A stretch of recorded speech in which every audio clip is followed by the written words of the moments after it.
সংস্কারটা হঠাৎ হওয়া হয়ে গেল কেন? শেখ হাসিনা একটা কথা খুব আফসোস করে বলেছিল, 2024-এর 5ই আগস্টে মাঠে আমার পতন হয়েছে, কিন্তু তারও আগে পতন হয়েছে এই সামাজিক যোগাযোগ মাধ্যম এবং মিডিয়ার কাছে। আজকে আমরা এখানে সংস্কারের কথা বলেছি। একটা সময় ছিল আমাদের সমাজ, আমাদের রাষ্ট্র ইসলাম ফোবিয়ায় ভুগত। এখন আমরা ইদানিং লক্ষ্য করছি, আমরা আমাদের বর্তমান সরকারকে দেখি তারা সংস্কার ফোবিয়ায় ভুগছেন। তাদের মুখে দেখবেন এখন সংস্কার শব্দটা তারা উচ্চারণ করেন না, অথচ যে 31 দফা তারা ঘোষণা করেছিলেন সেটার প্রথমেই ছিল তারা একটা সংস্কারের জন্য এই সুন্দর রাষ্ট্রটাকে তারা সামনে এগিয়ে নিয়ে যাবে। এখন কথা হচ্ছে সংস্কারকে ভয় পাই কেন আমরা?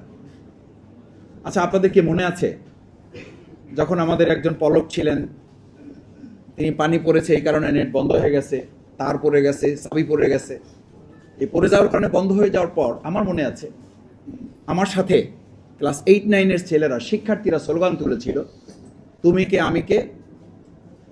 এই স্লোগানের পাশে তখন যখন মিডিয়া বন্ধ হয়ে গেল, সোশ্যাল মিডিয়া বন্ধ করে দিল, তখন আমাদের সন্তানেরা স্লোগান তুলেছিল, তুমি কে আমি কে, মিডিয়া মিডিয়া। অর্থাৎ প্রত্যেক ব্যক্তি, তখন আন্দোলনকামী একজন ব্যক্তি রাস্তায় দাঁড়িয়ে বলছিল, মিডিয়া বন্ধ করে লাভ হবে না, আমরা প্রত্যেকেই আজকে মিডিয়া হয়ে এখানে এসেছি। এবং দেখেন, কোনো না কোনোভাবে এটা কিন্তু মানুষের কাছে পৌঁছেছে। এই জন্য সংবাদপত্রের বা গণমাধ্যমের স্বাধীনতা সম্পর্কে বলা হয়, গণমাধ্যম বা সংবাদপত্র স্বাধীন, কিন্তু সাংবাদিকরা কি স্বাধীন? মাইক বন্ধ করা যায়, কিন্তু মাইক বন্ধ করে কি পোস্ত বন্ধ করা যায়? যায় না। এখন বর্তমান সময় আমরা লক্ষ্য করছি 3 মাস বা 4 মাসের ব্যবধানে বর্তমান কেউ এই সরকারের মধ্যে এসে এরকম একটা চিন্তা তারা মনে করছেন যে মাইক বন্ধ করলে বোধহয় প্রশ্ন বন্ধ করে দেওয়া যাবে না। যদি যাওয়া যেও তাহলে 24 জুলাই গণ আন্দোলনে ওই সময় নেট বন্ধ করে দিয়ে, সোশ্যাল মিডিয়া বন্ধ করে দিয়ে শেখ হাসিনা একটা কথা খুব আফসোস করে বলেছিল, 2024-এর 5ই আগস্টে মাঠে আমার পতন হয়েছে, কিন্তু তারও আগে পতন হয়েছে এই সামাজিক যোগাযোগ মাধ্যম এবং মিডিয়ার কাছে।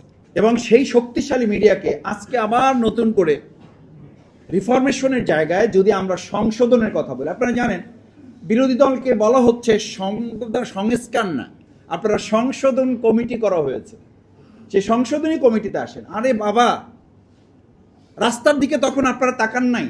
এই জন্য বলা হয় যে 15 বছর বাইরে থাকলে এই আন্দোলনের রাস্তায় কি হয়েছে এটা তো আপনার চোখের সামনে নাই, আপনি বুঝবেন না।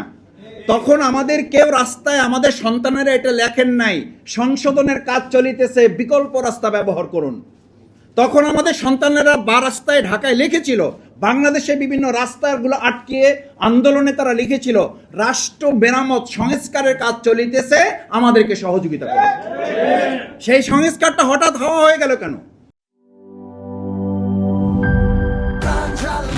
প্রাণ ঝালমুড়ি, এই ঝাঁজ সেই ঝাঁজ।